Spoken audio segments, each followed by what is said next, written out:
Mga idol, so kung ano oras yung pinapanood to video na to mga idol. So magbibigay tayo ng konting tips ulit dun sa nakaraang video natin mga idol. Yung about sa mga cancellation. So meron tayong isang kasamahan natin na Lalamove Rider din na dating good yung account niya is biglang naging rest mga idol. So naging poor yung account niya no. So, paalala ulit sa mga baguhan dyan or hindi pa alam yung mga ganitong pangyayari. Sana makatulong sa inyo itong mga idol. So, pag may mga nakuha kayong booking or nakansilan kayo ng mga customer yung mga idol, lagi nyo i-monitor yung mga cancellation yung mga idol. So, pasensya na medyo maingay yung so mga idol, dito ako sa labas, sa baba. So, lagi nyo i-monitor yung mga cancellation sa inyo sa cancel order nyo mga idol. Lagi nyo yung i-check kung may review request ang mga cancellation nyo. So, tulad niya, na-cancel ngayong araw. So, hindi pwedeng ngayong araw nyo lang i-check.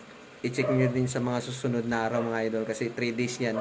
Kailangan 3 days, ma-explain nyo yung side nyo. Bakit na-cancel yung booking na yun. So, kailangan lagi kayo nakamonitor sa mga cancellation nyo na yun. So, after 3 days na walang nakalagay na request review or kinabukasan walang request review mga idol, goods yun. Ibig sabihin, hindi makaka-apekto yun sa account nyo. So, huwag kayong magtaka kung bakit nagbabawas bigla yung account, yung rate nyo sa may account nyo na wala naman kayong kasalanan.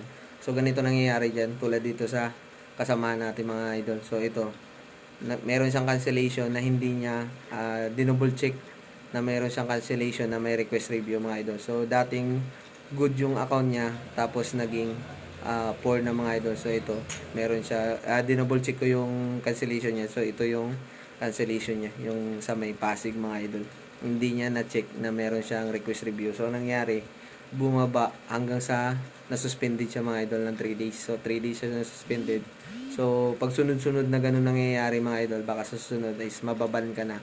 Kasi pag hindi mo ni-review yung request na yun mga idol, yung mga cancellation na yun, ibig sabihin nun is nasa isip nila nun, nilalamove na baka totoo yung ni-report sa mga idol. So, kailangan lagi nyong i-review yung mga cancellation yung mga idol. So, sana makatulong sa inyo mga idol.